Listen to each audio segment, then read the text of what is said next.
Got it. From backstage to between the ropes. Was that right? Was that right? From behind the scenes to between the roads. You can say backstage too. It doesn't matter. Okay, I don't care. Tony's gonna do the introduction. I don't give a shit. But anyway, I'm Matt from the Tony and Matt Show, and yes, you are seeing me in a new house. It's actually my father's house, but you usually see me in the living room, and I'm not in the living room anymore. My monitor's shaking. Okay, so you usually see me in that room, but not in that room anymore because I actually moved out from my mom's because she got evicted. So anyway, this is for where if you're gonna see me anywhere, it's gonna be in this room. So let's get on to more wrestling news about TNA. Tony, take the stage. I will read you guys. Pretty much what happened. A fan from the United Kingdom is claiming that TNA wrestling personality Jeremy Borash sent a harsh private message to him yesterday on Twitter after responding to a public tweet he sent out. Hyping a TNA wrestling promotional event in the United Kingdom, Borash wrote yesterday morning, the United Kingdom TNA fans. Huge news coming in the next 24 hours. Stay tuned. The fan, whose name is Ian Gregory, replied minutes later, "Hope you put the UK fans out of their misery and take this shit off the air over here at TNA Dixie." Approximately an hour later, Gregory received a private message from Borash's account that read, "I hope your whole family dies." What a fucking dick, dude. What a dick. That's so low, dude. What an asshole. One more thing. The message just like Gregory because both of his parents are already dead. A video was posted on YouTube to apparently prove that this is not a Photoshop job. And yes, he actually did send the message. Jeremy Borash, you guys probably know him better as JB on TNA. He is like their announcer guy, kind of douchebag everybody hates, makes fun of. He sent a message saying, "I hope your whole family dies." This is probably the worst thing that's ever come out of TNA. Yeah. A lot of bad shit come out of them. By far, this is the worst. It's a landslide. If Jeremy Borash does not, okay, I sort of appreciate TNA because they hurt themselves like more than you really should.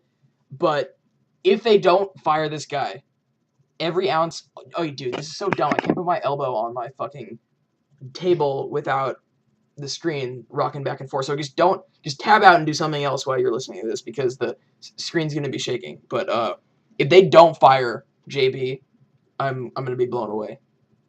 Absolutely blown away. They're not gonna fire him. Because as far as TNA is concerned, they don't care what their wrestlers or their personalities do outside of wrestling. For as far as they're concerned, they can go kill somebody. They're not gonna fire him. So instead of saying, "I hope your whole family dies," he could have actually went over there and killed the guy's whole family. He could have done that, and they wouldn't have fired. He would have gone to jail for his whole life. But as far as TNA is concerned, he's still TNA announcer. Wait, is he the ring announcer, or is he like the Michael Cole? He is like the interviewer. He interviews people. He's like, oh, okay. Yeah. Okay. It's but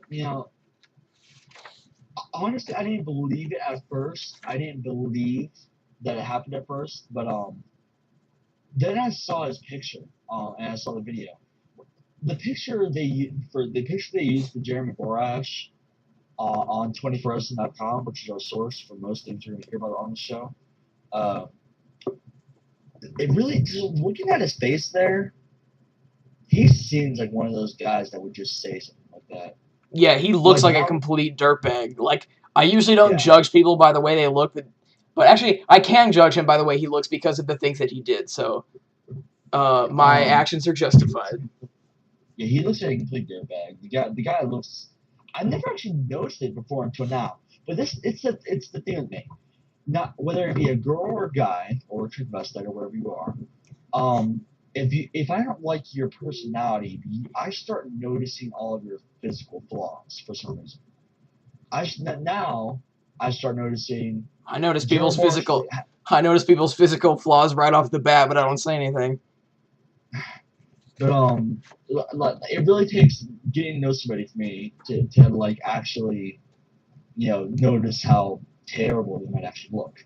Jeremy Borash has a huge forehead, a lazy left eye. His hair is terrible. His smile looks like a squirrel. His nose looks like a cat.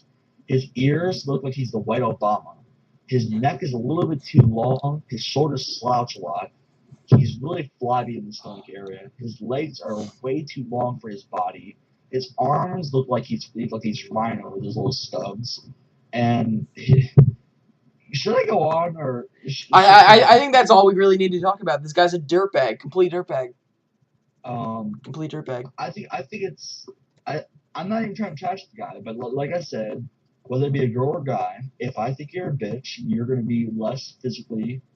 You're gonna look a lot worse than me, basically. I'm gonna start noticing every flaw about your personality and about your physical being. So that's my opinion of Jared Borash. He's a very ugly fetus asshole. He looks like a very old fetus, in my opinion. Say some 9 months ago. Okay, but anyway, is that about it for the show today? I really want to go over this just a little more. I don't know if they got the video. I mean, we went over it. Like, we've given you all the information. Like, just because we are ridiculously biased towards the WWE does not mean that I don't think we're biased. I've given TNA a bunch of credit before for shit. Yeah, I'm like I give them credit for like the wrestlers, but I don't know. I give them credit for being able to sign such huge names, but I also take away credit from them for signing huge names because it's all they can sign. It's all they can. I take away credit from the people who they sign. Yeah, so I'm glad that honestly, if Hulk Hogan wasn't in TNA, he'd probably be dead. He could he honestly. He had his biography on TV. It was like a documentary about him. Dude, he'd be alive, dude. He's getting brain damage from being in that fucking company. But after he got divorced and he retired from WWE, and his daughter pretty much wanted nothing to do with him because he was taking drugs again. His son was in jail, and it's a great family. And, yeah, it's oh my god, it's like the true American dream family. But oh man, it's terrible. And plus Brooks' singing career was going down too. So. Dude, I'm not sure what gender that thing is. That's a quote from Daniel Tosh, by the way. he loves wrestling and he makes fun of Brooke Hogan all the time. Yeah. But anyways, I think it's Hulk Hogan for 3 days after his divorce. Well, after he got home from his last wrestling event after he just retired, and when he got home, he noticed all of his furniture was gone, all the food out of his fridge is gone, every picture, everything else, all the pets, everything in the house was gone, and the only thing left on the table was a note from Linda saying she wants a divorce. That's pretty harsh. That's probably the worst way you could ever divorce someone. That right there, that just proves to me the theory I had about Linda Hogan. Or is Linda? It is Linda, right? I don't know, and I don't give a shit.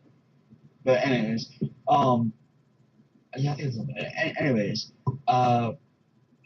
that proved my theory that she only married Hulk Hogan for his money. Because as soon as he retires, the day he retires and gets home, she wants a divorce.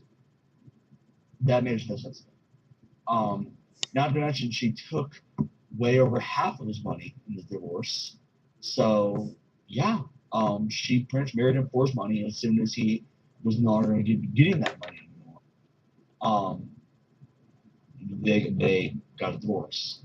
Now after this all happened, Hulk Hogan was sitting in his bathroom with a gun to his head for 3 days straight. Didn't eat and only drank the water from the sink. That was him for 3 days with a gun to his head. Contemplating suicide and just thinking, fuck it all. The only reason he didn't pull the trigger is because he gets a call from Kevin Nash saying, "Do you want a job here in TNA?" TNA saved Hulk Hogan's life. True story.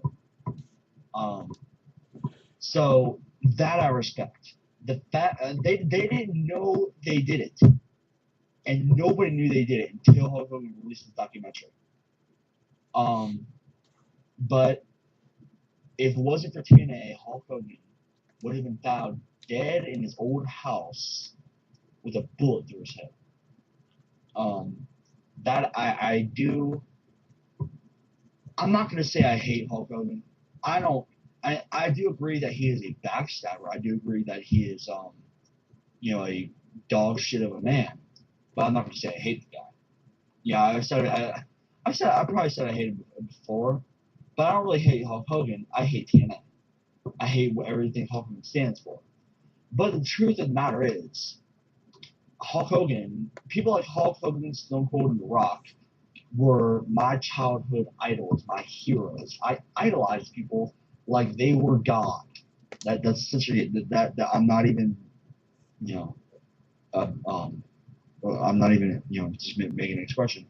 I literally idolized these people when I was a kid. And of course now I've moved on to wrestlers. Well, I don't really idolize anybody, but now I moved on to like wrestlers like John Cena, Randy Orton. I'll be right back. You just keep talking. Hulk Hogan. It's been said before many times that Hulk Hogan is really the one that made the business for Vince. Yeah, I think that's pretty great. So I have to keep talking until Matt comes back. So I'm going to get back to Jeremy Borash for a second. Jeremy Borash is a dirtbag. It is a complete dirtbag. So if he doesn't get fired, they're going to get sued. And it's not just Jeremy Borash that is involved with this possible lawsuit. Since when you work for a company, you represent that company, especially when it's a famous company. No matter how trashy TNA is, they are famous. On TV, you're famous. If you're on TV, you're famous, basically. So when you represent a company like TNA or like the WWE or anything like that, I find it ridiculous to even consider putting yourself out there, out in the media, out in the spotlight, like that. There's an old expression in TNA in wrestling. The last place you ever want to be when you're on TV is in the spotlight. That's what a lot of people have said in wrestling. That's what a lot of people have said a lot of times. It's in Hollywood. Everywhere you go, you'll hear the last place you ever want to be when you're not on TV is in the spotlight. And TNA has a very bad habit of being in the spotlight when they're not on TV. In fact, that's the only time when they are on the spotlight. Because Spike TV is a terrible channel to have a wrestling show on. Spike TV is a terrible show to have any show on. Spike TV is fucking gay.